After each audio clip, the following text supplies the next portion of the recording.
Mais c'est Tshisekedi a compris que moi et Bakajungulu, Badolphe Amis, Bakutana sur la plateau, il y a un communicateur.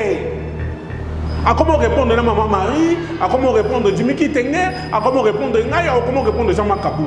Ça montre aujourd'hui que l'opposition n'a pas peur. L'opposition est unie pour mettre hors état de nuire M. Tshisekedi na Union Sakenae. Malgré Babengyango faible. Message nous doit adresser personnellement à M. Tshisekedi, président sortant un beau cannabis.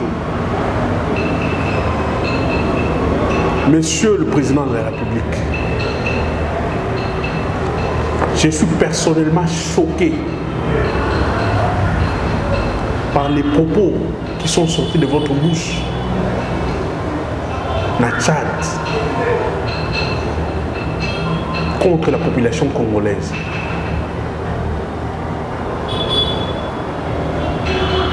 Un chef de l'État d'une république qui se veut démocratique,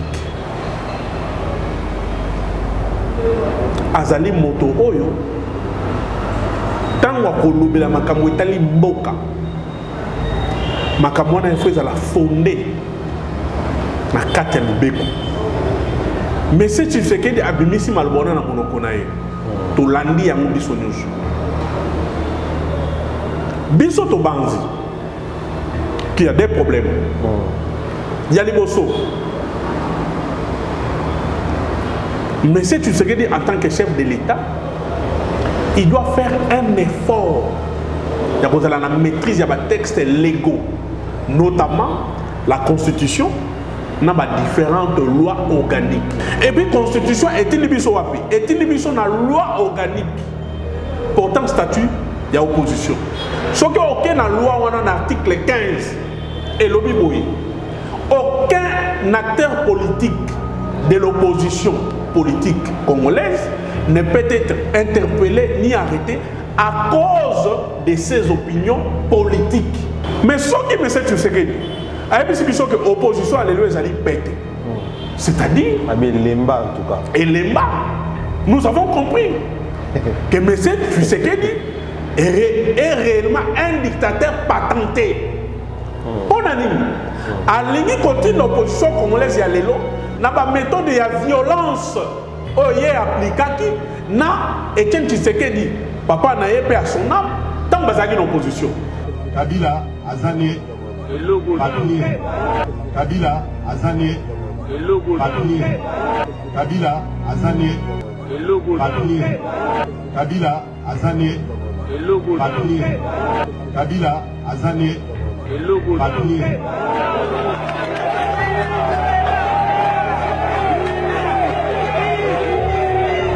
Secrétaire général a lobby pouvoir Yabana Mike. Eloko ezali kosala biso ezali kobanga eza kati na biso yango wana toza kokoka kotelemela ye te po entre papier na ciment eloko nini eza facile ya kokatisa voilà yango na odila bino aza papier. Yamona odila bino azap papier. Yamona odila bino azap papier. Yamona odila bino azap papier. Yamona odila bino azap papier. Opposition à l'homme qui caractérisée la haine. L'opposition d'hier était caractérisée dans la parole déplacée, dans la injure. Tout le monde a une vidéo, Je peux rappeler à M. Tshisekedi les propos qu'il a tenus contre Kabila. Je peux rappeler à M. Tshisekedi les propos qu'il a tenus contre Kabila. Je peux rappeler à M. Tshisekedi les propos qu'il a tenus contre Kabila. Yazali moto akitiselaka banguna na biso pantalon. Yazali moto akitiselaka banguna na biso pantalon. Yazali moto akitiselaka banguna na biso pantalon. Yazali moto akitiselaka banguna na biso pantalon. Kabila c'est un voleur, un détourné, il a tout vendu. L'eau, la forêt, les gisements miniers. Kabila ici a Teka en Okala. À cette époque-là, si M. Tshisekedi Azalaka convoqué Kabila P, Alba qui a la tapo, il y a un dictateur. Alors, quand on convoque M. Tshisekedi à cette époque-là, il y a une preuve, il y a vente de biloko sur le baki. Mais Augustin Kabou, il y a une à cociter Makambo au Tshisekedi dans le Baka, dans l'opposition. Je ne vais pas me rabaisser dans le niveau de Kabouya. Oh, ça quand même, c'est moi, je ne peux pas me rabaisser dans le niveau de Kabouya. À niveau assez Nandinase Makasi. Montonyo, ce qu'on a Kabila, voilà, tu nous parles bien. Azali d'abord, on a prime. On a coupé ça, mon solo. Très importante, on a prime, mon retrait. Prime, mon goya Makasi. Arrêtez-les, ligotez-les, amenez-les moi, vivant au monde. Nous sommes dans Rwanda. Très bien. Tshisekedi avait-il à l'époque la preuve de la nationalité rwandaise à Kabila? Et votre sérénité, parce que quelqu'un qui est vainqueur ne s'agite pas, ne se trouble pas, au contraire, il reste serein. Donc, serein et de créer ce climat dont, encore une fois, il vient de vous le respecter, les investisseurs ont besoin. Quant aux fauteurs à nos troubles, à commencer par M. Kabila, je vous demande à vous tous de rechercher ce monsieur partout où il est dans le territoire national et de me l'amener ici vivant.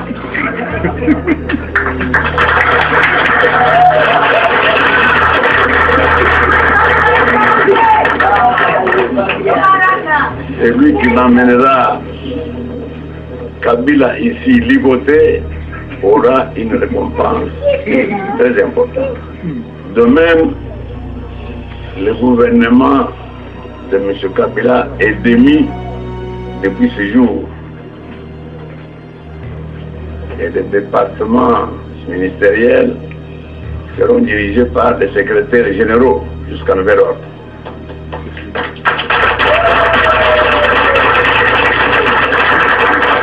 Ainsi que les 11 gouverneurs de province sont également démis de ce jour et remplacés par des secrétaires provinciaux.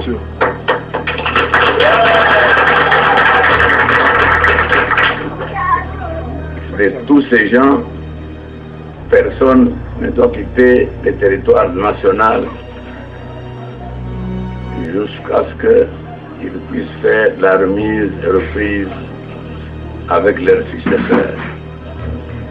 Officiers, sous-officiers, caporaux et soldats de l'armée nationale congolaise,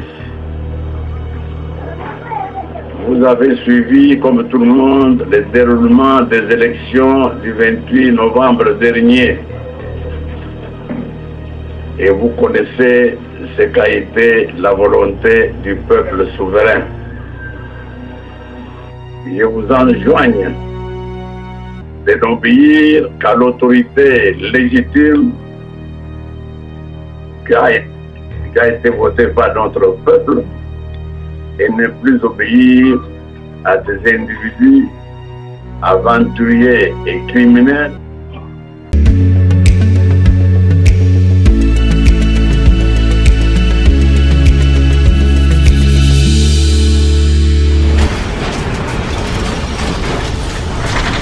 Ma Mission TV, le miroir du monde.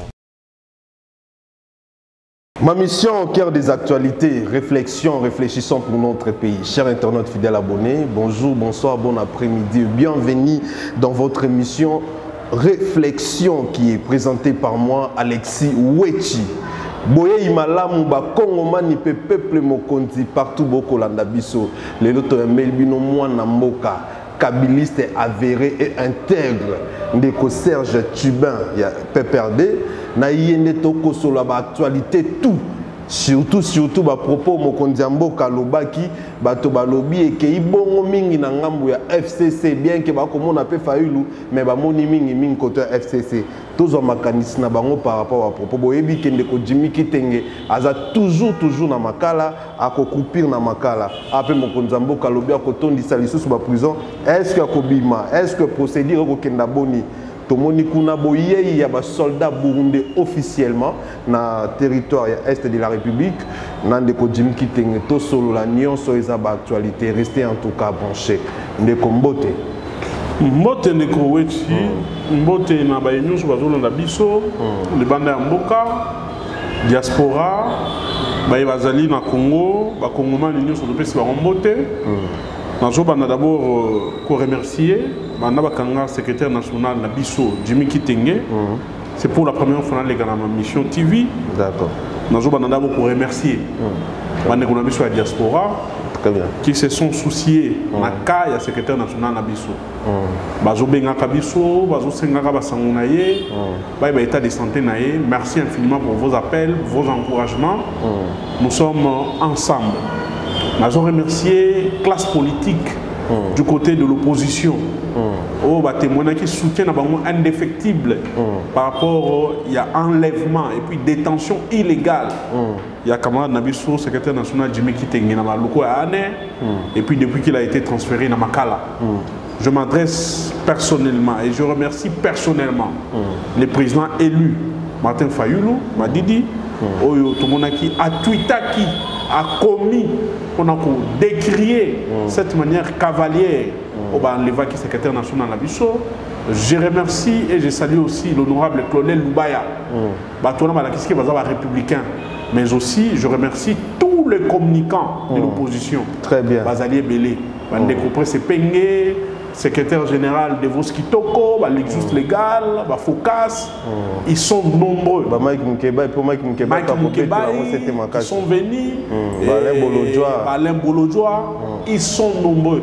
Au Bazar Kobenga, au Portaki Kayadjimi, ça montre aujourd'hui que l'opposition n'a pas peur. L'opposition est unie pour mettre hors état de nuit M. Tshisekedi na Union Sakenae. Malgré Babenga faible, mais trop comment malgré cela. Na tondi susu ma tondi mingi na ba militante pe militant ya PPRD na ya FCC qui se sont mobilisés, qui sont encore mobilisés pour la cause de Jimmy. Nous rappelons aux gens que ça fait maintenant plus de 2 semaines que Jimmy Kitenge a été enlevé et détenu illégalement à Kachouane, aujourd'hui transféré à Makala.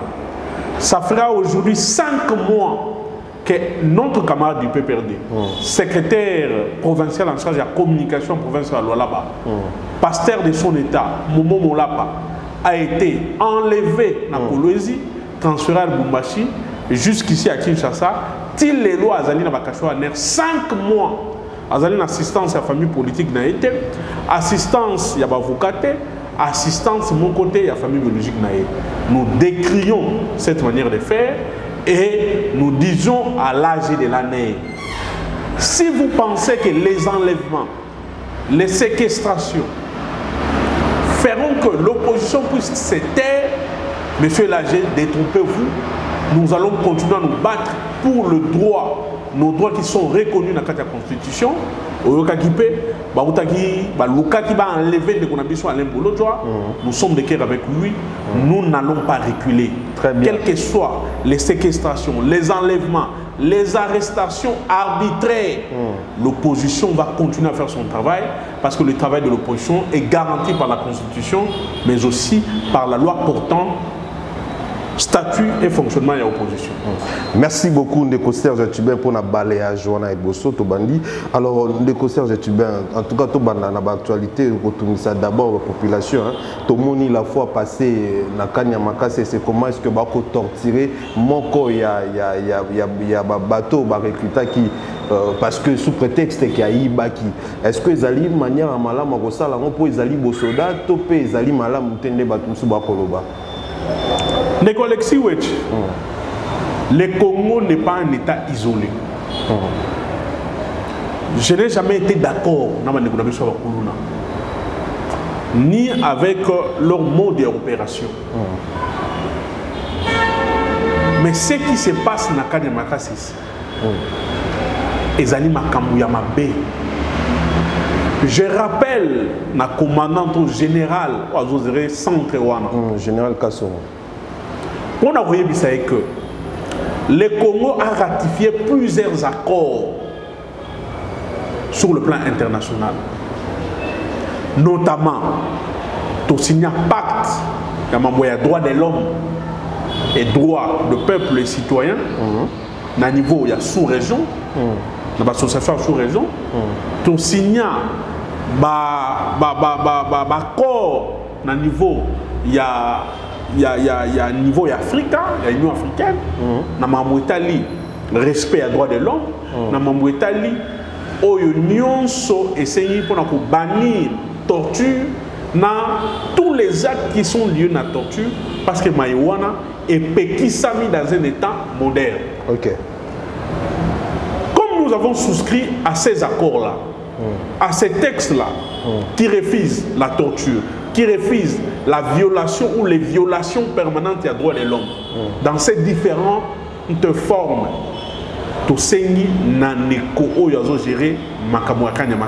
d'abord, de nous donner des explications claires et nettes, qu'ils soient interpellés, et la moindre des choses, parce que ce qui s'est fait et ce que nous avons vu, c'est sûr et certain, et ça les Macadéjans balébélés. Très bien. Et ça les Macadéjans balébélés. Mais comme ce sont des choses qui ne sont pas filmées, que nous ne voyons pas, moyen et bimakou des alités. Comme des jeunes à niveau Oyo, Moutouaï Minini Massangu, c'est ce qu'on nous a dit. Aïbi Massangu, Aïbi Wolote, Aïbi Diamante, Aïbi Mosolote, N'est-ce bazo yiba na régime à union sacrée. Ceux qui volent ici dans le régime à union sacrée ne sont pas torturés. Au contraire, bazo lala na ba chambre VIP. Na makala bazo lala na ba chambre VIP. Ah, on a cherché ça. Sauf qu'à côté makala 2 jours après il faut pas bimisaye. Sauf que bakangé na aner 4 jours après il faut pas bimisaye. Comment voulez-vous ceux qui détournent, ceux qui pillent l'argent de la République dans l'union sacrée ne sont pas arrêtés?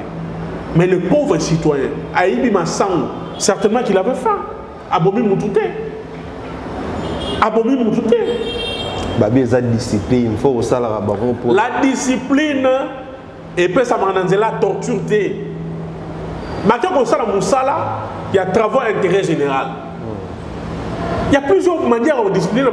Si vous avez Aïbi Massangu, Mouninga na eto, ya chef na eto, ya responsable moko esika bazali. Bo pesa ye tout ma makasi. So bo pesa ki hectare moko ou bien bo pesa il fallait bo pesa 2 hectares à Sala, to à labourer, à Kata, bo pesa 3 hectares comme punition. Ça va l'apprendre que prochainement à Kogi Goyi Bate à Kogi Sala Boité. Bo pesa ye à Kata Matiti. Bo pesa ye à Balola Mabele. 6 hectares ou 7 hectares. Très bien, très bien. Bon, ça y est, mon sala, mon sous-sous, et qu'on ça y est, nous autres passi certainement, mais à mon athée, ils ont une punition, mais ils ont dit c'est pour se corriger. Mais qu'on torture, mon tour dans le lègue, bon, kangier, ma beaucoup, bon, benlier, bah, mon sous-sous, bah, qu'on ben naïe, nous autres, ma cour, bah, qu'on ben taïe chicote, c'est strictement interdit. Sauf qu'on y a une colonion, il y a Afrique, il y a Poto. Il va souscrire à l'accord, mais quand il y a les droits de l'homme, droits de peuple, droits des citoyens, mais quand il y a si sa torture, il est strictement interdit, et nous pensons que ces messieurs qui gèrent le centre Kanyamaka méritent d'être démis de ces fonctions pour que Bacha Motomo Soussou et que Maïzo le Kanyamaka doit nous interpeller et nous voulons des explications claires. Ces centres-là, il faut être véritablement centre à réinsertion, rééducation et à la centre à torture. En lieu de place, en lieu de place, bon citoyen, il y a quelque chose, il cicatrice, il y a souvenir, il y a torture et cause à la mabé pour la vie dans le Très bien, merci beaucoup Rosala Mabé, Namikole Koya, Ndeko Serge Tubin, Tomoni Boye, il y a Basoda Burundais. Cette fois-ci, c'est vraiment officiel. Il y a un cadre, il y a EAC. Ce que tu belé, il y a Boni, déjà état de siège, il y a mon pandiwana, mais Boye, il y a des soldats EAC. En tout cas, est-ce que Coco s'est embrité? Et puis, Tomoni, il y a Botembo. Ils allaient vraiment sous état de siège. Nengeni ba rebelle ba bouki prison bazui bongo ya bango baninga pe bakei na kimia nyonso explication ya armée lobby ke bazaki na minduki koleka bango esika au état de siège ezali est-ce que bongi te vraiment que minduki ya solo nde ezala wana yo zwaki yango boni na boye ya basoda bunde pona makambo ya Bunagana ndeko Alexis tolobaki yango toko continuer koloba malgré ba intimidation malgré ba menace bazo sala biso ko boka biso na boloko nous allons continuer à dénoncer les mal parce que nous sommes une opposition républicaine ceux qui lobby bato batumba ki ba bus ya étudiant batumba ki ba bus à Transco basala ki mabe bakanisi opposition en lelo ya ba citoyen ba responsable il faut to tumba ba bus il faut to tumba bato no bandako poto la que tous allez opposition à lokuta tous allez opposition à solo bazali komikosa mais tout ce que nous disons c'est vrai nous sommes dans le fait nous sommes dans les arguments baza incapable de continuer la biso ba co-débatteur sérieux pendant qu'on rencontre biso dans les débats de fond. Yangozo mona lelo, mais ce tu sais qu'il a compris que les communicateurs de l'Union sacrée sont faibles. Bazali na hauteur na bisoté. La seule manière pour na yé na régime na yé ya ko kanga biso monoko, il faut pas comment pour enlever biso. Il faut pas comment ko kangisa biso ba boka na biso na boloko pour ba communicateur na bango ba zwa moi maluba ya ko luba na biso ya bato. Mais ba ko sa population na za député. État de siège. C'est une décision populiste. C'est une décision irréfléchie. C'est une décision prise dans le cadre sensationnel pour faire plaisir aux Occidentaux, pour montrer à la population que je suis un homme fort. En réalité, c'était des décisions faibles, non réfléchies, non préparées. Pambate, état de siège et botimboumaya solo soloté. Bazwa qui décision état de siège pour que Kim Yezonga na est. Est-ce que Kim Yezongi na Mobuya lelo? Au contraire, selon les données à la société civile, Oyo Bazali na Butemo, na Isiro, partout na Beni, na Goma, on peut savoir sur l'information, na Batandoïke, na radio, on tue plus les gens pendant l'état de siège qu'avant l'état de siège. Mais mon Zambo a bien satisfait pour l'état de siège à l'Oba qui ont la fois passé. Torolana Moko Zambo, quand on l'a Malouba, il y a Baïbazo vivre l'état de siège sur le terrain. Il y a beaucoup de besoin de ce état de siège. Alors, il y a un fan dans Goma. Agota état-major avancé à faire des signes à Goma. Il est parti à Goma combien de fois? Mbalani Bosso, Oyo, Akenaki Goma, c'est parce que Tolobaki, parce que Tobeta Kimela, parce que Tochaki Makelele, il est parti, il a fait, je crois, 1 semaine ou 4 jours, il est rentré à Kinshasa. Il n'est plus rentré là-bas. Et l'on a mis balai. Comment voulez-vous? Dans une zone où l'état de siège a été décrété, Batobazo Koufa, les camions, le véhicule des commerçants sont pillés et brûlés. Comment voulez-vous, dans une ville, dans un contrée, dans un territoire, où l'état de siège des alliés, citer les alliés d'insécurité généralisée? Comment voulez-vous, dans l'état de siège des alliés, les brigands, le voyou, les terroristes sont venus Kobimisa Batou, dans la prison à Boutembo. Comment voulez-vous, dans une région où l'état de siège alliés, l'armée, na Bunagana, l'armée dit que Azali na mando kité, Azali na ma munition et kokate, ma munition Azali na ngo, ba rebelle ba yebazali ko bunisa bango, bazali na mando kia kolika. Alors que déjà, Mbele Betemaki Awa, la commission de défense et de sécurité, dirigée par les membres de l'Union sacrée, sur 100% à Mosole Bimarbo, dans l'état de siège et dans l'état de siège, 64% ou 70% est à la Kinshasa. Est-ce qu'il y a déjà une commission d'enquête pour l'année là? Boni Mosolo, on est à la Nanya Sokango et Kendakawat. Bon, IGF pas l'obé la montée, l'année la montée en tout cas. IGF a zali, on a pour l'obé tambonda. Namakambo tali futilité. Namakambo zangatina. Mosolo état de siège liama IGF a kanga monoko. Bazo biso plus de 680 millions ya RAM IGF a kanga monoko. Mais balobi IGF fallait que fonctionner par contre wa bino etikala jamais que fonctionner bayebaka mon continent te opena batu bayebi penza mon continent ndinga ko sa musala fonctionnement ya IGF ezalité parce que moto azo kambalelo apesi ba mission mbongo bayembiye Il y a un des fonctionnements IGFT. Fonctionnement IGF est que moto azo kambalilo parce que à comme là tu as costume et puis à comme il sécurise la garde républicaine, à comme il est partout, à comme il est un chef de corps, va peut s'arrailler, bah honneur dans le coup comme un chef de corps, il y a un élection Moussala IGF. Moussala IGF est là qui cite que sur aux peinture au tien bâtiment administratif au parole mon coup ya sika, bah tu vas comme quoi quand on a photo, au bien ici va journaliste, nous allons que ça la Moussala. Pambate, ba dossier au nyonso IGF alba ba balia mbongo, ba tona ba kangama te. So que ba kangama ba sala 2 jours na makala ba bima, mon solésalité. Exemple, procès 100 jours. Ba nyonso ba kangama on a détournement et si ba bima. IGF a bisa biso ba nani ba iba mon solo na projet 100 jours. Très bien.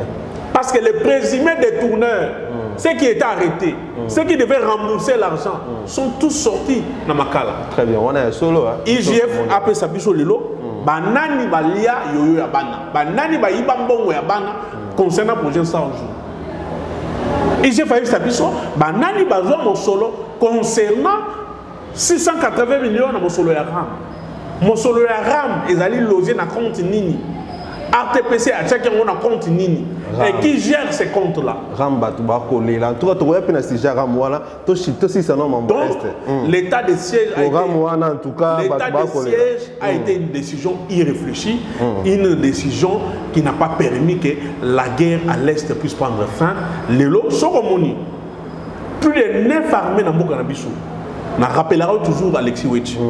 Ba américain ba ya awa.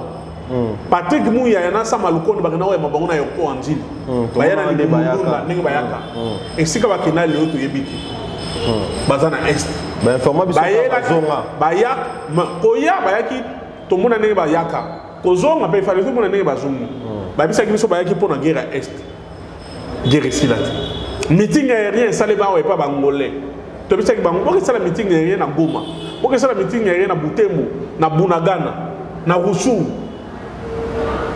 État de siège et puis guerre et silate. Ba armée kenyane, soudanaise, ougandaise, rwandaise, ils en ont beaucoup na biso. Guerre et silate. Oyoka ki bakenda ki Kenya. Babi ono, nous allons mettre sur pied une force spéciale ou spécifique pour Baya, ba Burundais baye. Nyon sonezo laksa que la décision qui a été prise par le gouvernement et le régime de l'Union sacrée, c'était une décision irréfléchie qui n'a pas donné de solution quant à la paix, quant à la sécurisation. Il y a parti Est et Mokanabiso. Voilà pourquoi aujourd'hui, M. Tshilombo est obligé de fléchir devant ses partenaires privilégiés, entre guillemets, Kagame, Yoweri Kaguta Museveni, Nabaona Mususu, Bati Nene Bamapinga, Pobaya, soi-disant, Kobundisa. Ba M23 Bunagana ndeko Serge Tubin ba Kongomani ba tout cas ça ça fait aujourd'hui 2 mois depuis Bunagana ils en ont beaucoup ya ba rebelle to ebité est-ce que ba ko linga ba zongo na ndenga négociation ne ba ko binga ngo diplomatie est-ce que ko senga ka bitumba ndengi ba armée wana ye tout ko ebate est-ce que Bunagana en tout cas c'est quoi les problèmes pour la Bunagana? Mais ndeko Alexis ko kamote nous avons la diplomatie la plus faible d'Afrique. Une diplomatie la plus faible il y a nous sur région. Que l'autre fois j'ai donné les faiblesses de la diplomatie Nabiso. Je t'ai donné les conséquences de la diplomatie Nabiso. Pour les diplomatie non agissante. N'attendez la guerre l'autre fois. Mais que cette diplomatie est coquille comme autant moumaté, coquille qu'on soit gain de costé parce que nous avons des amateurs, nous avons des incompétents. Raclé à sous-14 sur le plan diplomatique. Mais c'est Tshisekedi a envoyé son ministre d'État en charge des infrastructures. Gisao. Na Ouganda. Pas que nous solo là na Yoweri Kaguta Museveni. Une discussion qui devait être secrète, diplomatique. Mais pour diminuer l'État congolais, pour diminuer la personne envoyée par M. Tshisekedi, Yoweri Kaguta Museveni a reçu ces messieurs à Bengaï presse. Presse. Une discussion qui devait être secrète. Yoweri Kaguta Museveni a Bengaï presse. Ministre délégué là-bas a écouté la presse na Yoweri Kaguta Museveni. A lobby Mayako Koloba. ne maîtrisant pas les ABC, il y a secteur, il y a diplomatie, il a pu dire ce qu'il pouvait. Il y aurait 3 phrases. Ceux qui vous estimez que vous avez ma casse, vous êtes un État fort, vous avez une armée puissante, allez battre, allez chasser les M23 sur votre sol. Mais si vous estimez que vous êtes faible, vous n'avez pas une armée capable de M23, vous n'avez pas des moyens capables de M23, allez négocier avec les M23. Depuis lors, au cas où il y a le ministre des Affaires étrangères à l'Oba. M. Félix Bunagana. Pourquoi? Aujourd'hui, ils sont asphyxiés sur le plan diplomatique. Ils sont asphyxiés sur le plan stratégique. Bazan en perte de vitesse sur le plan diplomatique. Bazali na bateau bazali outillé pour faire une diplomatie agissante, pour faire une diplomatie des couloirs qui peuvent nous permettre aujourd'hui de gagner la bataille sur beaucoup de dossiers que nous avons les lots dans Mokanabiso. Voilà pourquoi aujourd'hui Bunagana est entre les mains des Rwandais qui appuient l'homme 23. Et les Ougandais. Danger dans les animes, mais danger et là, c'est que nous avons un régime faible, nous avons un régime des jouissés, nous avons un régime des incompétents. Comment voulez-vous? Une partie du territoire national est prise en otage par des armées étrangères. Mais ici, les gens fêtent, les gens boivent, les gens surquillent calmement, comme si alors que tant que nous avons fait il y a des familles qui ne savent pas se réunir.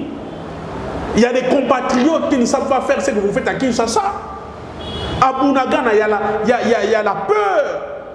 Parce que toute une ville, tout un territoire est géré entre les mains des étrangers, entre les mains des armées étrangères.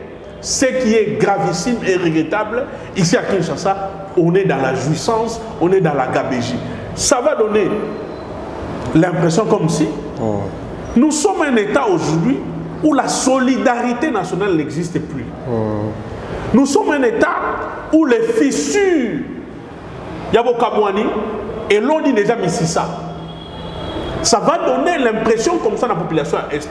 Pambake, Bakolba, Bisso Batika Bisso, Bisso Babouaka Bisso. Parce qu'aujourd'hui, au moment où il y a opposition des autres Bunagana. Au moment où il y a la société civile de Bunagana. Mais ceux qui sont au pouvoir, ceux hier qui faisaient des rapports journaliers sur la question de l'Est, sur la question de la sécurité, de l'insécurité dans Bukanabiso, sont bouche bée. Bakage, organisation non gouvernementale des droits de l'homme aujourd'hui, ils ne font rien parce qu'ils sont dans la poche à régime de M. Tshisekedi, parce qu'aujourd'hui, toutes ces structures-là, c'était des structures tribales. Aujourd'hui, il y a des zones d'union sacrée. Aujourd'hui, rapport journalier, insécurité, droits de l'homme, violation des droits de l'homme, et ça, les Maralisous soutaient. Toutes les choses qu'ils étaient en train de faire sous Kabila, c'était sous la haine. Pour initier Kabila vis-à-vis de la population, pour initier Kabila vis-à-vis de la communauté internationale, pour initier Kabila vis-à-vis de nos partenaires, bureau conjoint en droits de l'homme, MONUSCO et autres. Nous sommes là, et nous avons sa faiblesse à l'État parce que nous, en tant qu'opposition, nous continuons à bêta 7 et surtout que si Bunagana reste toujours entre les mains des Rwandais soutenus, qui soutiennent le M23, dans Ouganda, nous allons continuer à poser des actions, nous continuons à Koloba et dans les jours à venir, nous allons organiser des activités de grande envergure pour manifester notre mécontentement dans les Bunagana Tilelo et les Mabouga Barwandais. Très bien, merci beaucoup Ndeko Tchibin. Mais avant de continuer l'émission Nabiso Total en une image Total la sortie médiatique à Mokonziambo Kana Tchad. Où ils allaient dominer ma casse actualité à l'élo et bon autozon à siko to panzela on teke Olivier Vikou Total en ça que oh non au banoko c'est la Mokonzambo Kamakambo opposition exacte que au banoko c'est la moi si na makambo opposition exacte que beaucoup ko joama maman moko boye ya mobange maman batu azomona ne pas si na commerce naie Vous manipulez à Bandakoloba Makambo, ils ont Moutouna Makambo. Dans les oppositions,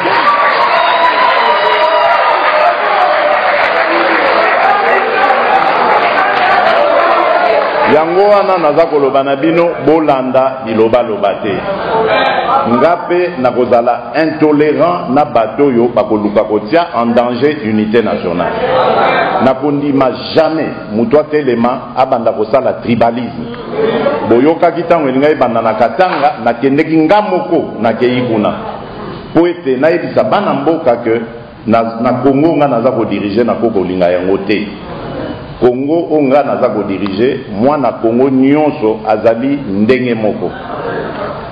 Il n'y a pas de Moulou baza privilégié, ou Mungal aza privilégié, Moussoaïd aza privilégié,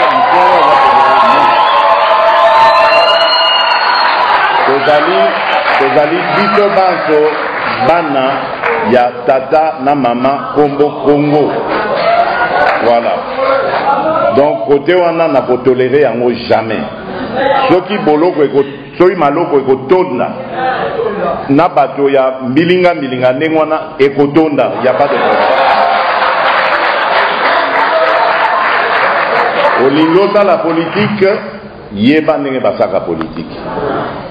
Critiquer régime naza na problème ata mon côté. Singa ndenge tozo sala mosala loba ndenge olingi mekokosa te. Ça n'aide pas à vous donner parole de personnalité.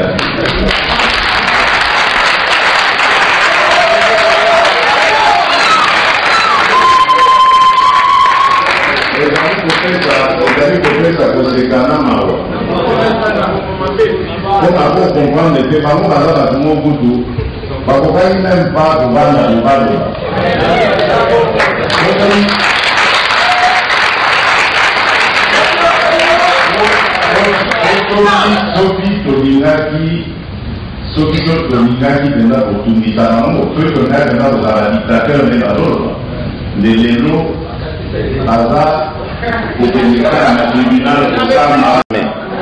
soki boloko soki maloko ekotonda na bato ya mbilinga ndengwana ekotonda ya pas de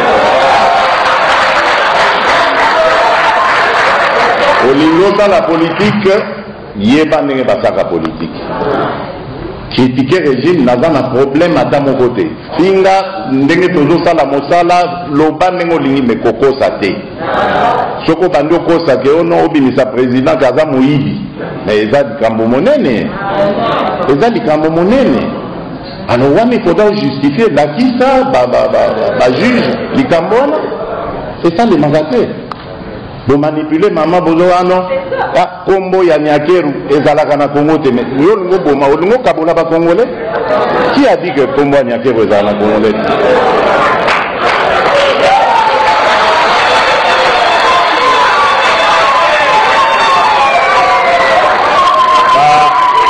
Bandeko wana nazo comprendre bango.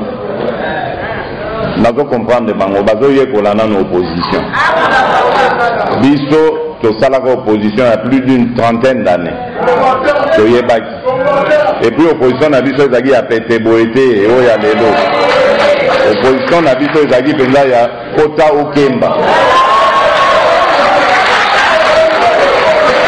Alors ceux qui va prendre de l'opposition, basta l'opposition na bango, ba toujours respecter bango. Voilà, ba tata, ba maman, bandeko na ngai, moi makambo nazaki nango ya koloba na bino na moya lelo. Encore une fois vraiment naza nesengo mingi ya kokuta na bino, boza kopesa nga vraiment honneur. Nda soki na ebite soki mbula nini eleki siko soki 20 ans nano ba matisaki batu salaire te. Lelo biso tokokisi yango. Bokoki kotuna ba soda, bokoki kotuna ba enseignant, bokoki kotuna ba minganga, bakoyebisa bino que lelo tomatisi salaire. Toyebi que ekoki nano te po makambo kosala bapasi eza nano ebele. Toyebi pe ke mbongo wana eza pe nano pe ya makoki mingi te. Yango bozomona tozo soulager quand même côté enseignement bana bakoka okende ata ofele comme ça baboti soki bazwi mwa mbongo wana epesi bango occasion basa eloko basa nango eloko mosusu au lieu bakotisa yango na classe donc ezopesa bango mwa pouvoir d'achat mais tozali kokoba se kokoba mboka na biso ezali mboka bwanya eza na biloko ebele eza na richesse ebele richesse na biso eza koyibama mikolo nyonso oyo likolo ya désordre ezali na mboka na biso na corruption yango tozali kobunda po to combattre mabe manso wana totala ndenge nini tokoke nango elongo donc yango na koyebisa bino tokoki kolinga te tozala na bitumba po ba programme nyonso wana nde na olakisa bino ekobeba nyonso tolukaka mbongo totiaka na kosomba mandoki na kolendisa armée na. Très bien, merci beaucoup Olivier Vikou. Alors Serge Tubin, tout le temps la image Joana ya Tchad de sortie médiatique à Mokonzamboka na bandila makambo lobby a lobby que en tout cas ko lingate basakana na o ezali dignité na e soki obenge moyibi il faut olakisa penza ke yaza moyibi na ba preuve liboso ya bazuzi a lobby lisusu ke opposition boko sala lelo eza ilemba eza position moko pena ya tina te lemba makasi alobi lisusu boye mama Marie oya lobaki makambo wana mama moko ya pasi mama moko aza na ba problème na ye déjà na ba pasi na ye bo manipuler bino opposition pour aloba makambo alobi kolobaki komoni akero existera te ezali koluka ko kabola ba congolais ako accepter ya moté puis alobi en tout cas lisusu ko pena babi eza bino FCC que soki azaki dictateur ne boko benga opposition mais bino bozaka kimia te mais ngaki atumisa bino makasi résumé à makambo nyonso wana tokina nango moko sima ya moko en tout cas. D'abord message nous doit adresser personnellement à M. Tshisekedi, président sortant mboka na biso. Monsieur le président de la République, je suis personnellement choqué par les propos qui sont sortis de votre bouche na Tchad contre la population congolaise.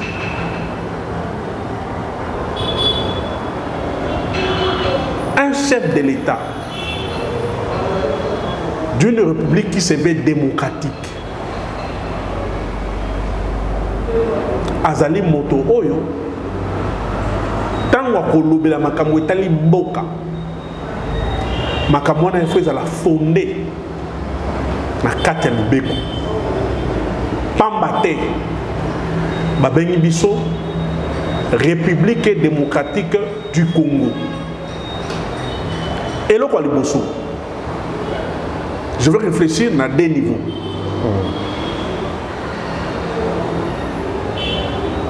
Mais si tu fais que des abimisi malbona na monokonae, to landi ya biso nyusu. Biso to banzi, qui a des problèmes. Il y a les bossos. Mais si tu sais que en tant que chef de l'État, il doit faire un effort. Il y a la maîtrise, il y a des textes légaux, notamment la Constitution, il y a différentes lois organiques. Bon, la maîtrise au bandit. Nous pensons que Maloba et là qu'ici, soit premièrement, le chef de l'État ne fait pas un effort pour la Constitution, et puis certaines lois organiques aux Okamamou Cannabis. Ça, c'est la première réflexion. La deuxième réflexion, ce qui chef de l'État dans la Constitution, c'est que ce que son régime fait, il le fait à dessein pour nuire à la population congolaise, pour nuire à l'opposition et surtout pour intimider et faire taire l'opposition congolaise. Alors que soto zongi na mobe koli kunzi, l'opposition congolaise ezali na ba droit, l'opposition congolaise ezali protégée, ezali garantie na constitution na biso na mobe koli kunzi. Tozo article 8 la constitution. OK. Article 8 de la constitution na biso le binini. L'opposition politique est reconnue en République démocratique du Congo. Les droits liés à son existence, à ses activités et à sa lutte pour la conquête démocratique du pouvoir sont sacrés. Ils ne peuvent subir des limites, que celles imposées à tous les partis politiques et activités politiques par la présente Constitution et la loi. Très bien. Une loi organique détermine les statuts de l'opposition. L'opposition congolaise est reconnue, la première chose, en République démocratique du Congo, les droits liés à son existence, les droits liés à l'activité de l'opposition, les droits liés à la conquête démocratique de pouvoir dans l'opposition, les droits sont sacrés.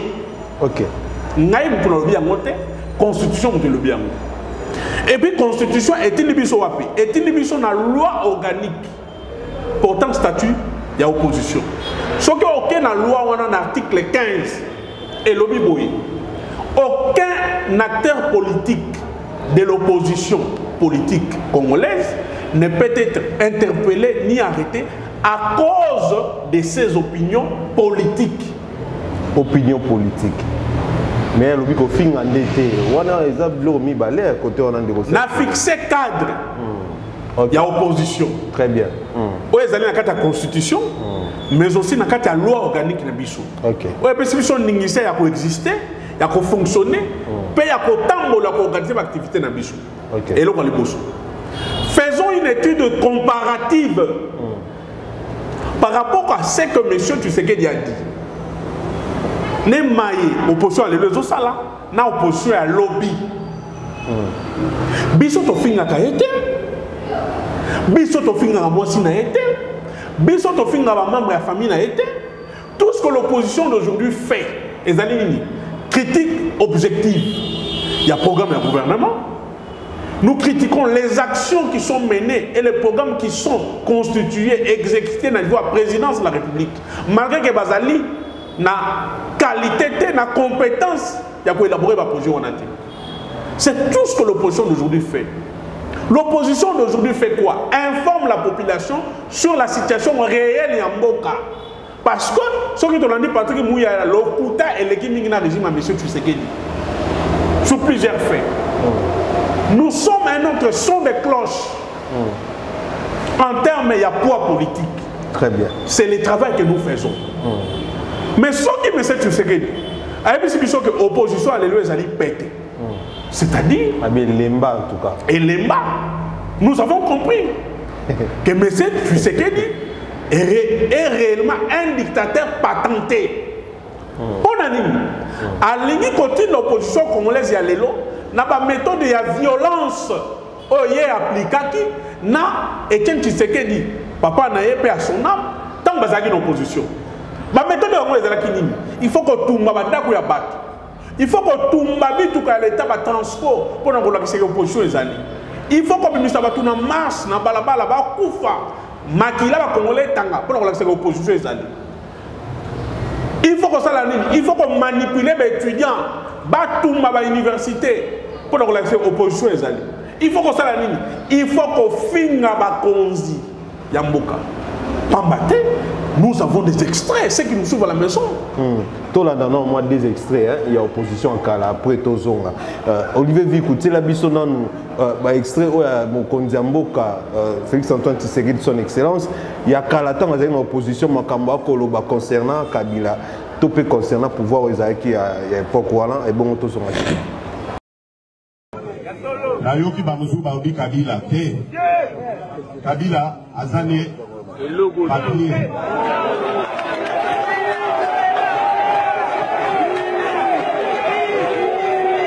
Secrétaire général a lobby pouvoir ya bana mike eloko ezali kosala biso ezali kobanga eza kati na biso yango wana toza kokoka kotelemela ye te. Pour entre papier na ciment et l'eau on dit facile ya ko katisa voilà ya on a dit la bino aza papier mais le là Lokola abimisi Manzaka. Abimisi Mino Akopal. Eza kobangi Sabino. Yazali moto akitiselaka banguna na biso pantalon. Moto oyo akosuccéder na Etienne Tshisekedi akoki kozala moto akitiselaka Kabila pantalon te.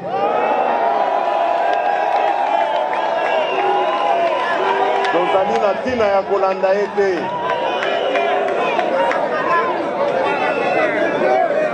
Oyo biso problème ezali Joseph Kabila mobomi mboka Congo. Bolandi rapport ya ba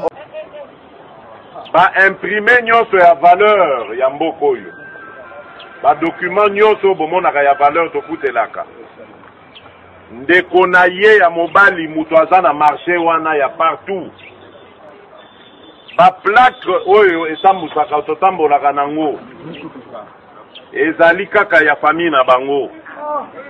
Bango mutu bazwa marché akosalisa yango. Donc tant tosombaka plaque ya voiture boye baka ke tokotisaka mbongo na famille ya Kabila. Esilité ba secteur ezali ebele na tangi ba mine te oyo bokota na secteur minier bokuti mine ya Songolo ezali Lipasa, mine ya Pakala ezali Leki. Oh kuna mwasi na ye tolobi biloko wana esili. Très bien. On a tout ba extrait ya opposition à lobby. C'est quoi la différence dans le lelo ezanini pour yabi no elemba bango babande pena ko lobo kinde ya ko lobat ninga ko benga papier ninga ko loba nyonso a lobby wana yo osali analyse boni.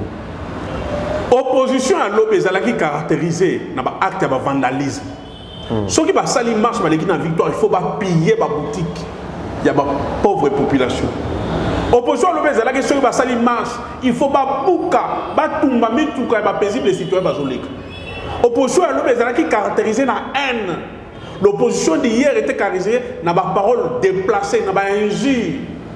Autour de la vidéo, je peux rappeler à M. Tshisekedi les propos qu'il a tenus contre Kabila. Alors, Kabila c'est un voleur, un détourné, il a tout vendu. L'eau, la forêt, les gisements miniers. Kabila ici a Tekangokala. À cette époque-là, si M. Tshisekedi Azalaka convoqué Kabila P, Albaki Allah Tapo est un dictateur. Albaka a convoqué M. Tshisekedi à cette époque-là. Il y a preuve, il y a vente. Il y a bien sur le baki. Mais Augustin Kabou est sur le banc quand même qui a cité Makambo au Tshisekedi à l'Obaka à l'opposition. Je ne vais pas me rabaisser dans le niveau de Kabouya.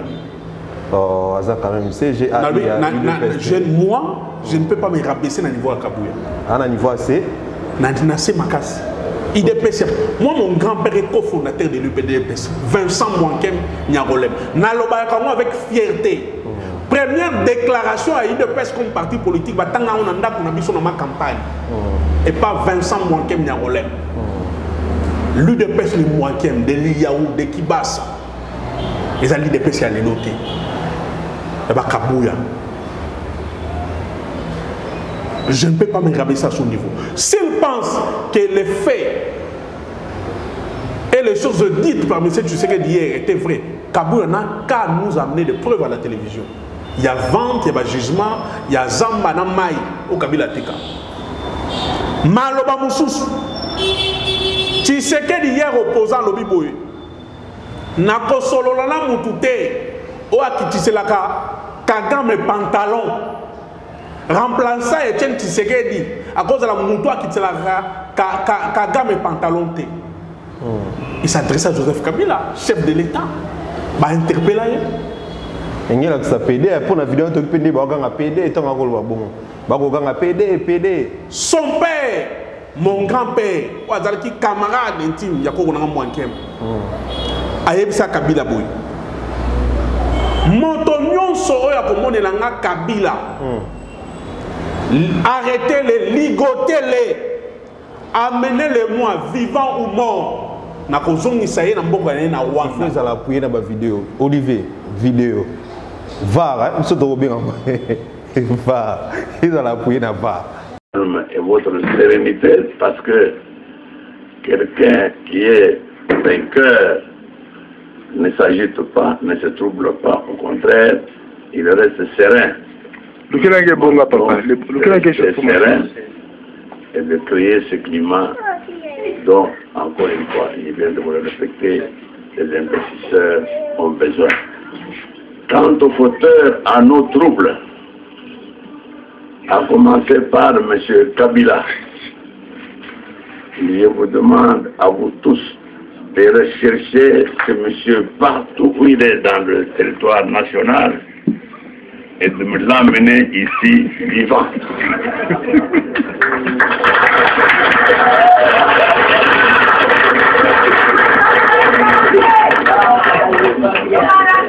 C'est lui qui m'amènera Kabila ici ligoté aura une récompense très importante.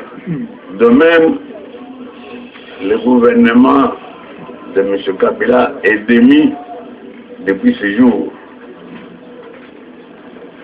Et les départements ministériels seront dirigés par des secrétaires généraux jusqu'à nouvel ordre.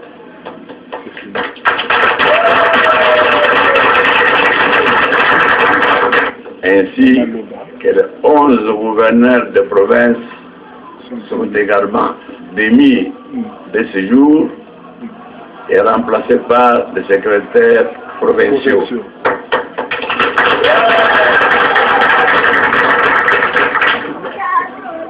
De tous ces gens, personne ne doit quitter le territoire national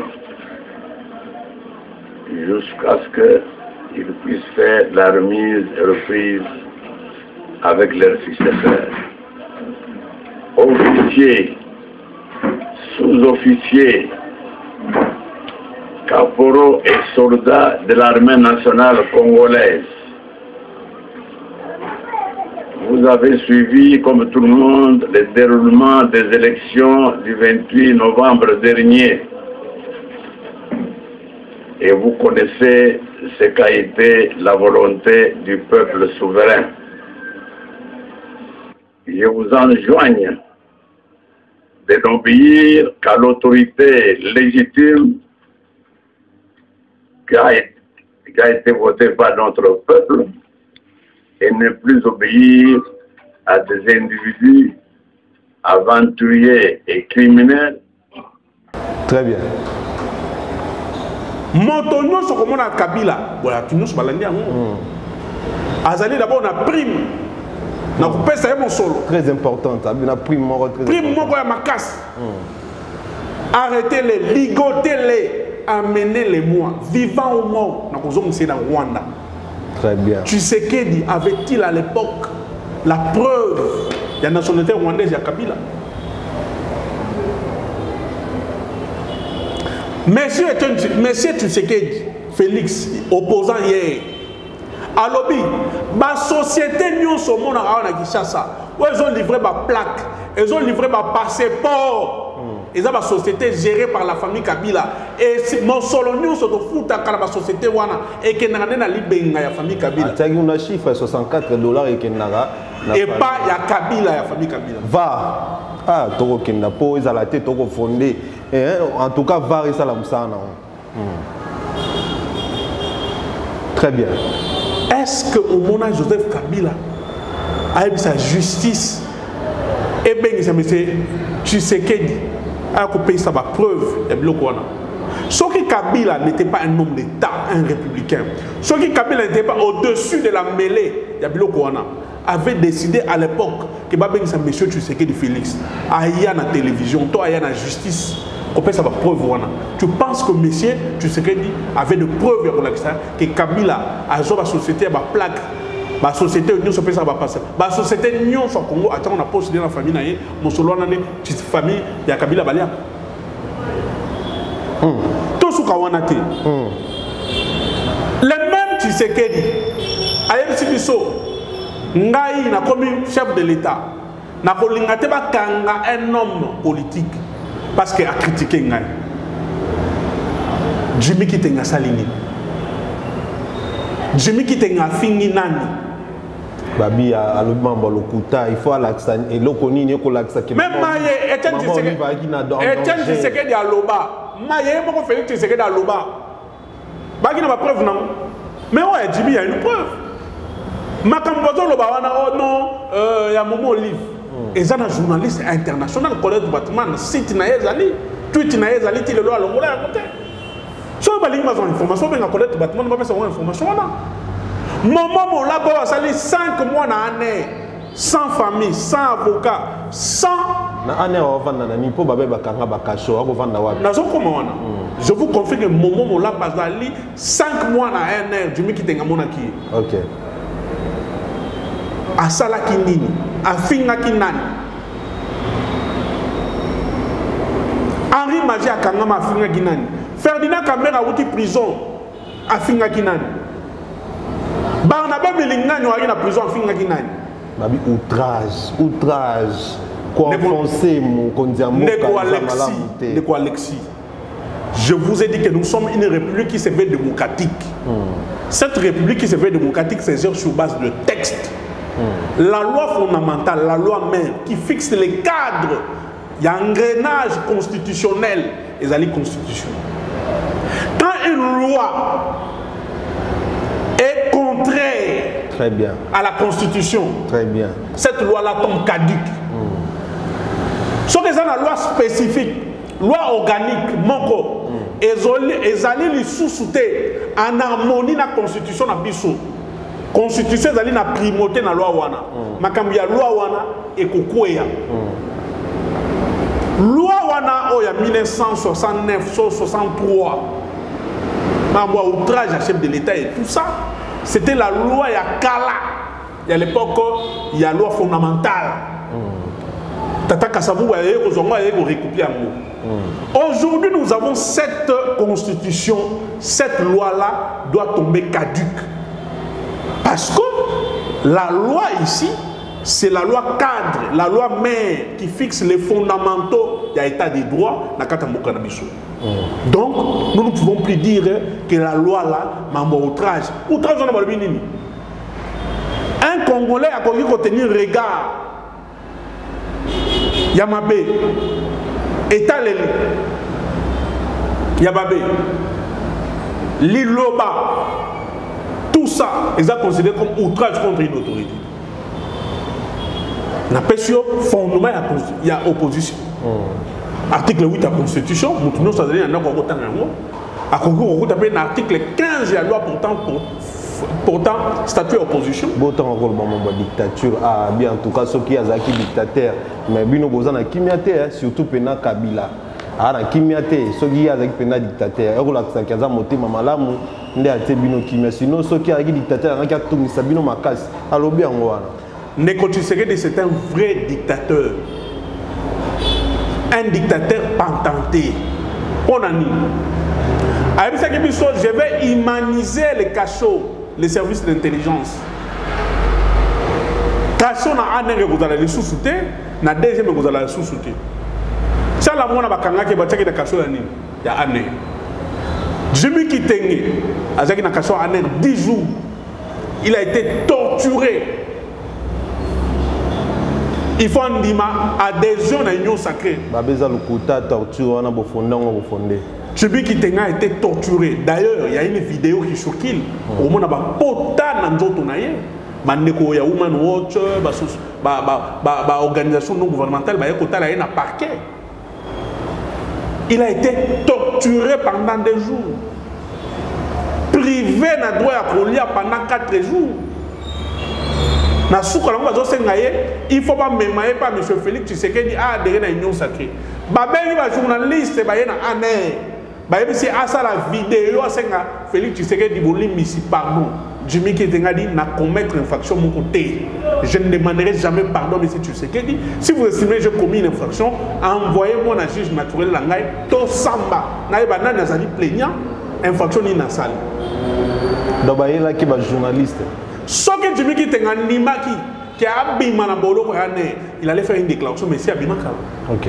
Ne ba salisa qui maman union saleté. Comme il est c'est un résistant kabiliste. Il est descendu à Mouzé, descendu à Lumumba. Il a refusé. Il a dit le combat que nous menons, c'est un combat juste. Combat de souveraineté en Boka menacé. Bunagana, ça fait 2 mois, ils ont pris en otage par le Rwandais. Combat de liberté, il y a droit d'expression. Combat de détourner, il y a je ne peux pas reculer. Il a refusé.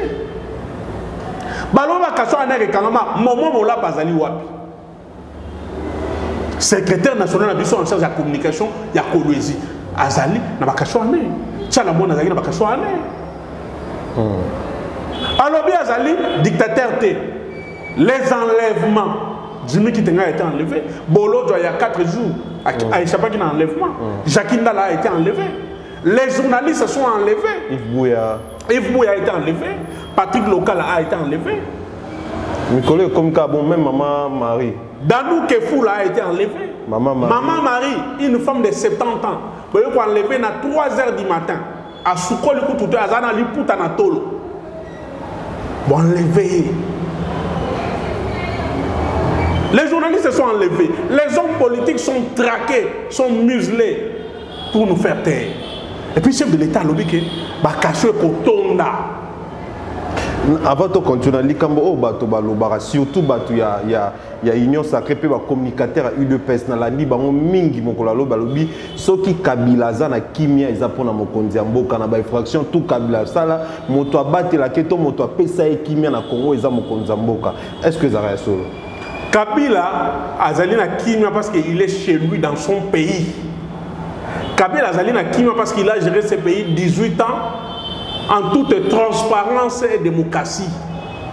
Kabila azali na kimia parce que il a permis à la République d'avoir un outil important comme constitution, la loi organique. Kabila est dans son pays parce qu'il a permis les lois que le Congo est comme réellement indépendant. 60 ans après, pour la première fois, tout ça, mon solo na biso.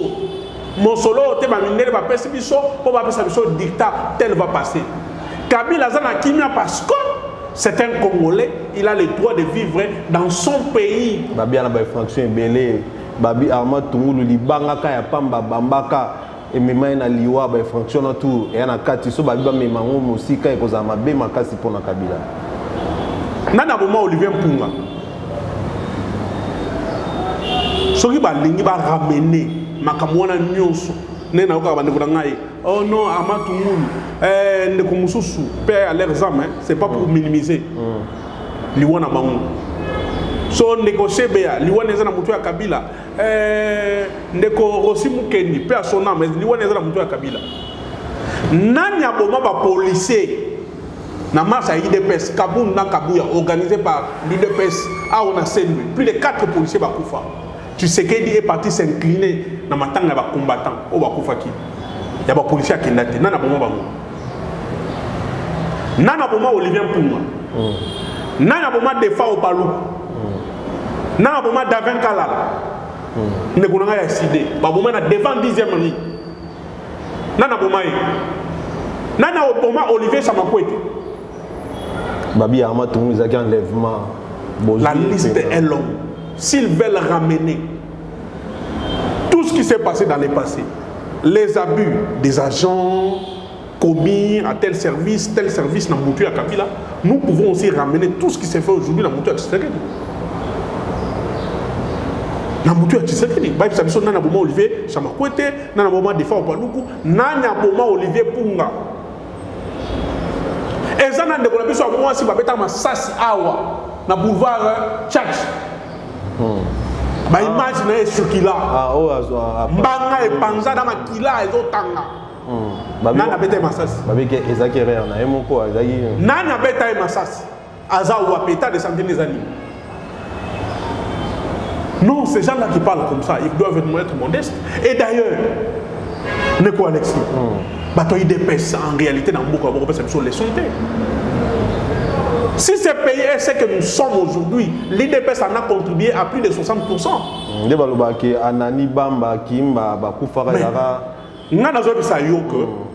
Un père est créé par les cofondateurs de l'IDPS. Les cofondateurs de l'IDPS étaient membres de l'impère. Ok. En commençant par Etienne Tshisekedi, Bazaki va membre un père. Batu ba comment manifester, charte il y a un père. Etienne Tshisekedi est le cofondateur de l'UDPS. Okay. Ces gens-là ont géré avec Etienne Tshisekedi, avec Mobutu pendant plus de 15 ans. Dans la gestion en 32 ans, Tshisekedi et certains cofondateurs de l'UDPS ont géré avec Mobutu pendant 15 ans. Et d'ailleurs, Tshisekedi a été Premier ministre dans ce pays.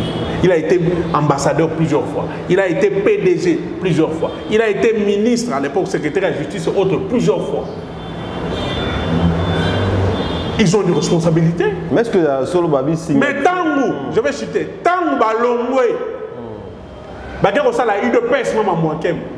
Est-ce qu'il y a un péché qui bango? Pas critiquer Mobutu. Il y a des qui critiquent Bossala, mais qui mais tu fais une année. Tout le monde a une vidéo. Des gens qui mouillent, mais dans le bien, n'est pas Alexis. Ceux qui ont le qui mouillent, tout le baté. Ram les alliés taxés, les alliés importés. Les alliés. Experts, il y a des GDA Baloba, il y a des Gérard Baloba, ils ont taxé. Il y a des GDA Babi, ils ont importé. Les alliés. Les alliés qui mouillent, les alliés. Ram, c'est une escroquerie étatique à ciel ouvert. Plus de 680 millions de baïba, quoi ils sont bons. On a mis sur ma case. Les gens qui mouillent. Bon, les gens qui mouillent, mon solo Ram, ils ont logé dans le compte Nini. Quelle ligne budgétaire? Ram, ils ont logé dans quelle ligne budgétaire? Monsieur Tshisekedi, dans l'Union Sacrée, mon solo Ram, ils ont logé dans quel compte budgétaire? Ok. Quand tu es pété, c'est comme mon arabe, mais il y a peu de tout, 500 millions, il y a dossier 100 jours. Il y a la prison, bini.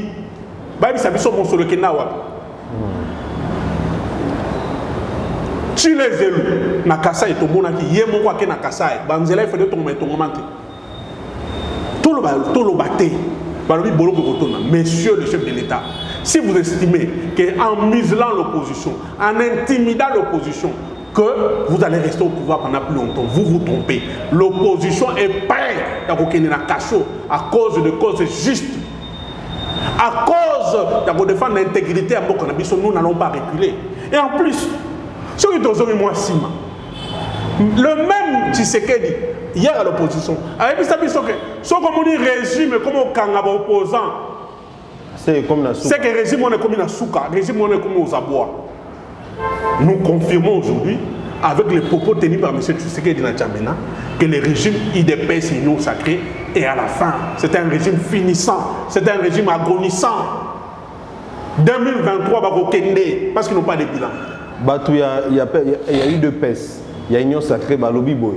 Ceux qui beaucoup qui pas kala qui a porté plainte avec des preuves. Pour bino so bolobi li susu ki moyi bine boko loba ba ko porter bino peka plainte ba ko kanga bino pour continuer ceux qui muto yibi to ko dénoncer to ko loba Alexis Wetch nous sommes préparés pour cette opposition.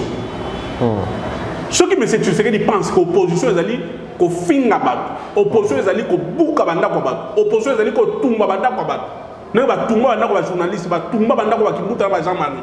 Ceux qui opposent les alliés, kotumba ba université, kotumba ba bis université, kotumba ba bis ya ba société. C'est ça l'opposition. Messieurs, c'est temps révolu. Nous sommes dans une opposition républicaine. S'il faut marcher, nous allons marcher parce que tout ça va marcher. On a plein de ça là. To iba elo comme tout même ton. Même ton a to ibate. To ça la marche à FCC de Ruta Kimbono de la victoire. Plus d'1 million de personnes à Kinshasa. Magasin mon victoire est Kangate. Ça ne s'est jamais fait au Congo. Nous sommes une opposition républicaine. Nous sommes fortes. Pour preuve, toujours pour Kabanda Kouté, toujours tout Bababiste, toujours tout Mami, tout Kabapési de citoyenneté, mais en 3 ans de gestion. Enlèvement, et comment ça les mains? Parce que tous Makassi. Mais c'est tu serais a compris que moi, Bakajungulu, Badolphe Amis, Bakouta sur la plateau, Bazokogate, il y a comme un communicateur. À comment répondre à Maman Marie, à comment répondre à Jimmy Kitenge, à comment répondre à Naya, à comment répondre à Jean-Marc Kaboum. Il y a des chefs de l'État, il faut aller au-dessus de la mêlée. Bon temps à lobby que maman Marie, maman moi pas si bateau belé, ba lobby que ezali ko kiti sa maman, a koki ko bana maman bon moté, mais bon son maman ça n'a pas. Est-ce que fois bon maman le bateau a changé? Pour maman n'a pas le bateau ça n'a pas. Tout ça, ça prouve que l'UDPS n'a pas été préparé de gérer ce pays. Un chef de l'État ne peut pas tenir ses propos vis-à-vis de son peuple. Mais ton ça là, mais c'est tu sais que d'abord un biso va combattre. Mais c'est tu sais que d'abord un Congolais va négocier va Congolais dans le Lubumbashi. Ndoki Mabengati Kagame, les sanguinaires Paul Kagame, partenaire privilégié, mon ami et frère. En nous, place à ça, là, pour les presse, pour répondre Ngaï, on répond de Jimmy Tengo, on répond de Maman Union Salité, on répond de Alain Bolo. Ça, là, pour les presse, comment Bounagana est 2 mois entre les mains des rebelles. Sans la point de presse, on 680 millions à Ram et Bouna. Sans la point de presse, on a l'état de siège échoué. Sans la point de presse, on a bon salaire qui exploitation, bon salaire étude d'impact environnemental par rapport à la fameuse ou fameux gisement ou bloc pétrolier. Au moment où on a Kingakat. Ça là, point de presse, la qui s'abisso, n'engeni bon pesa qui va corps. Na Rwanda, bazwa minerai à Sakima, va exploiter un mort. Ça la point de presse, comment vous avez signé un contrat na Yuri Kabuta Museveni que Ouganda tombe la biso nzela. Contrat on a mis sur le journal officiel des alliés. Ce sont là les choses essentielles. Ce sont des choses importantissimes. Oyo ba Congolais balingi ba yeba. Mais wana mususu comme Kabuya zo kokate, Donald Kabasele zo kokate. Bazan zo kokate, Kazungula zo kokate, ba communicateur nyonso nyonso ke bazo kokate, bazo zoa, ba kao na ba plateau. Allez ba communiquer, il faut pas utiliser en air. OK. Toleki makasi mingi. Opinion na biso zo kende. Ceux qui dans cette émission, depuis que tu es dans cette émission, Aristote, l'homme des livres de promesses, dans cette émission, nous sommes écoutés par la population. Ça fait peur. Il y a un service de l'État et comme il faut traquer les communicateurs. Nous n'avons pas peur. Parce que je sais qu'après cette émission, on peut m'enlever. Mais le combat va continuer. Par matin, il n'y aura pas un autre Sankara. Par exemple, Kadhafi. Kadhafi Moussou Botamate. Baboma Mouzé, Joseph Kabila Roya sera un nationaliste extrémiste. Kolega Mouzé, Kolega Lumumba. Nous allons continuer à faire le travail. Les communicateurs de l'opposition ne vont pas reculer. Nous allons continuer à faire notre travail parce que ce que nous disons, ce que nous faisons, c'est garanti dans la Constitution et dans la loi organique portant statut et fonctionnement de l'opposition. Mais à l'obé le tribalisme, à l'obé surtout dans ma propos, maman Marie à l'obaki, comment il y a qui vous a raté. D'abord, est-ce que comment il y a qui vous a raté? Tout le monde a banni angara, ezali, comment il banni nania ezali. Il y a l'obé qui est bien opposition, beaucoup appuyant parce que bon, il y a beaucoup de tribalisme, il y a un tribalisme. Mais dans le lobby, le tribalisme, est-ce que l'UDPS d'aujourd'hui peut parler de tribalisme? Comment l'UDPS est géré? L'UDPS est géré comment? Il y a un statut à l'UDPS. Il faut la réviser. Ils travaillent en contradiction avec leur propre statut. Tu sais que déjà président, autorité morale à l'UDPS. Tu sais que déjà autorité morale à l'Union sacrée. Nulle part dans le statut de l'IDPS titre autorité morale des alliés. En réalité, le vrai président de l'IDPS, c'est M. Tshisekedi.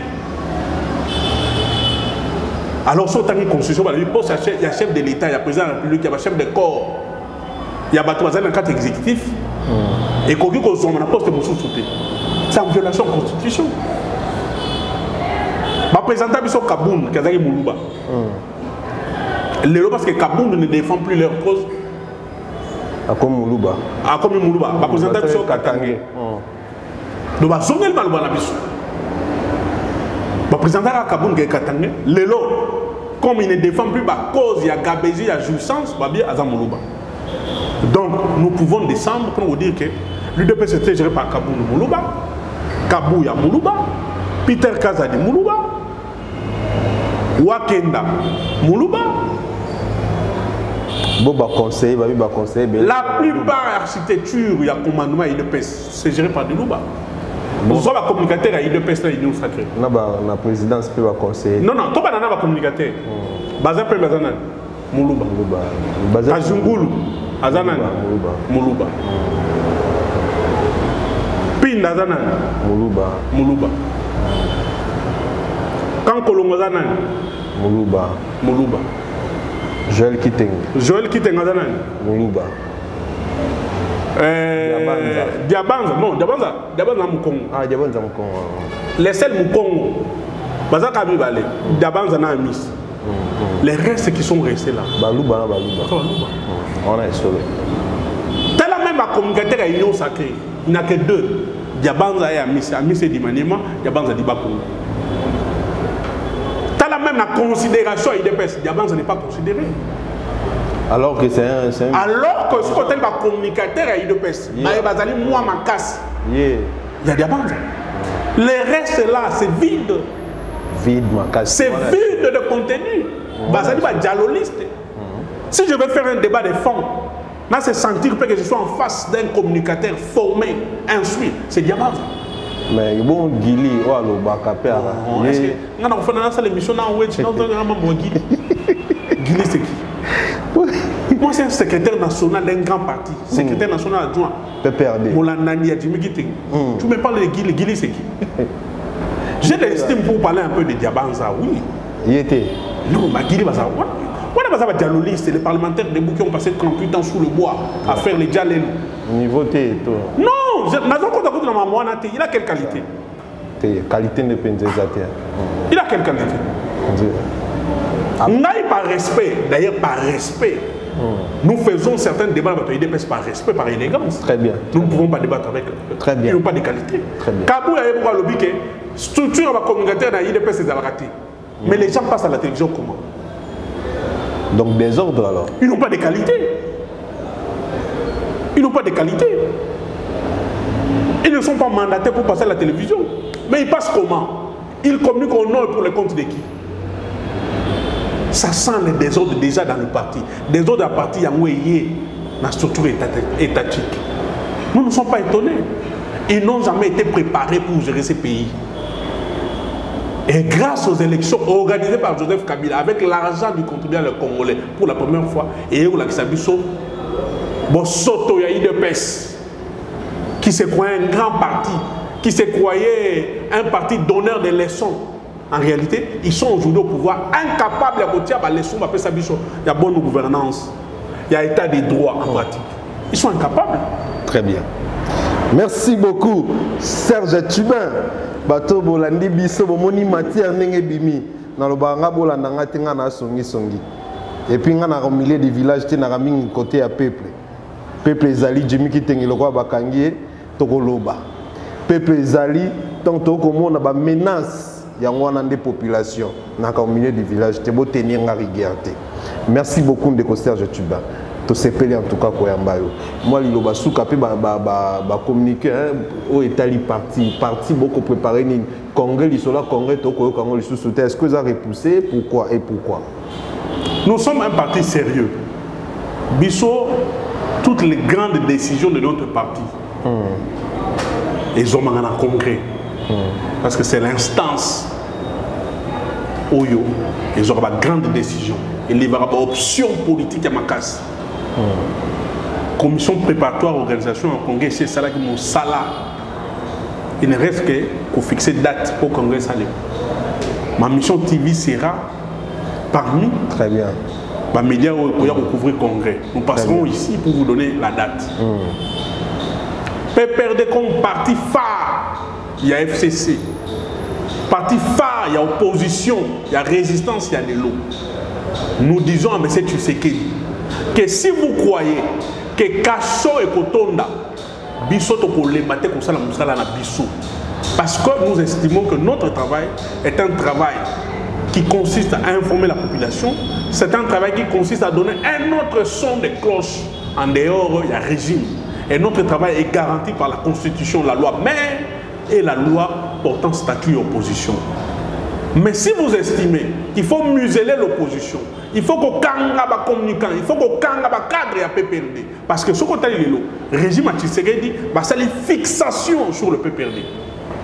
Ce côté d'enlèvement, n'a pas arrestation arbitraire. Et ça, la macaque n'a pas perdu. Parce qu'il y a la machine, il y a opposition, les alliés n'a pas perdu. Il faut fragiliser les PPRD. Jimmy Kitting peut perdre. Henri Magie peut perdre. SPA Cambé peut perdre. Momo Mola pas peut perdre. Mais affrontement, on peut les gars dans le magasin. On a polémique. On a déjà, parmi les prisonniers politiques, il y a M. Tshisekedi, 4 ou 5 sont du PPRD. Donc M. Tshisekedi a peur du PPRD aux élections de 2023. Il a peur des élections en 2023 parce qu'il sait que le PPRD c'est une grande machine, c'est un grand parti qui est implanté sur toute l'étendue du territoire national. Mais Babi, donc il m'a sondage. Sondage, Alexis, Babi, sondage, j'ai dit à nos amis. Sondage Bercy, sondage Yawa. La maison de sondage est bien belé. La période de sondage sur les lois balabala. La maison il y a sondage na Congo est bien belé pendant la période de M. Tshisekedi. On ne vous interdit pas besoin de ça va sondage à l'Okuta, mais vrai sondage est là à terrain. Faire à faire dans le magasin, même endroit, même où tu as filmé qui. Pas du tout. Au moins qui résultat. Tu es là-bas qu'on les balade. Donc résultat qui est balandi en tout cas tout là non pour les artistes na oloba bo lu qui na problème ngaité botala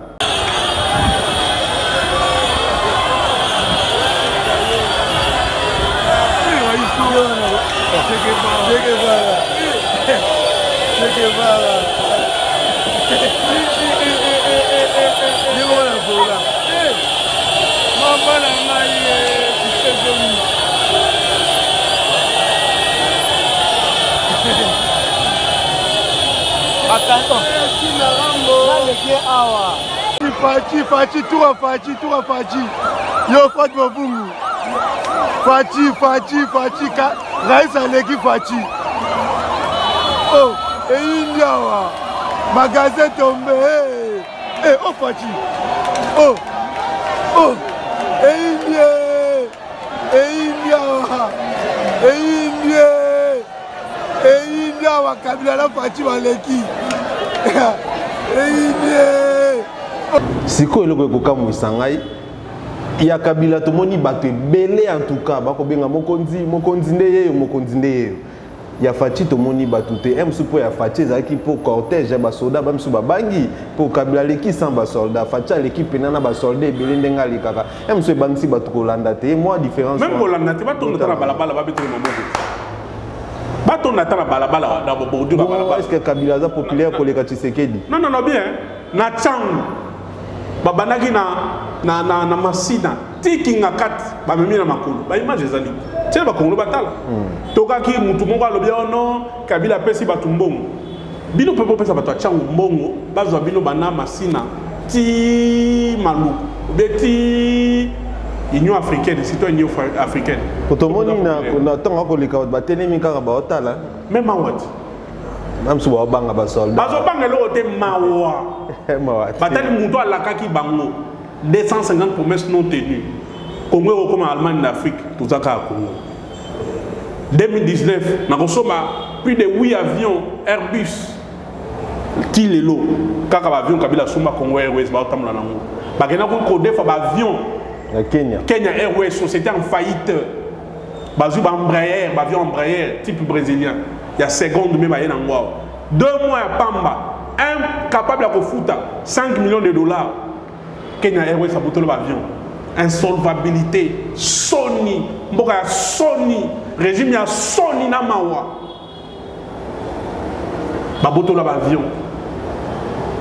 Tout le monde chef de l'État qui a inauguré, Baché Mokubu na balabala awa, na aéroport Yandolo, Bazu chef de l'État qui a inauguré. Mokubu, Baché ba ligne, ba signalisation na mabele. Régime ya mawa. Tout le monde qui a inauguré, Wenze Mouzia Tongaka, Mouzanga Soni na mawa. Bobuki, marché awa. Zano Mouneno Mobuto Tongaki, Bozo Tonga Zano Bandi wapi.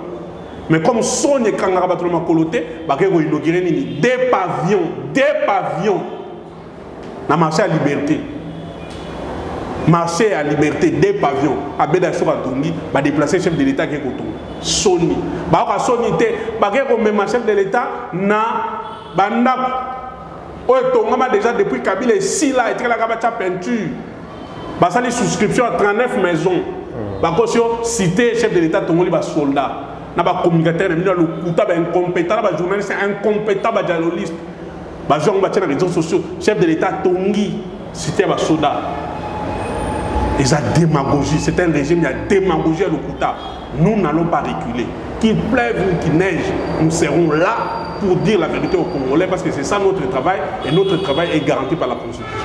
Très bien, merci beaucoup Ndeko Serge Tuban, Tokomi Penzana Souka Peto Silisi émission qui tokoma kasi en tout cas aussi sangana maloba koloba na Souka na lobika ka soki nkola permettre to monani malasima. Au revoir.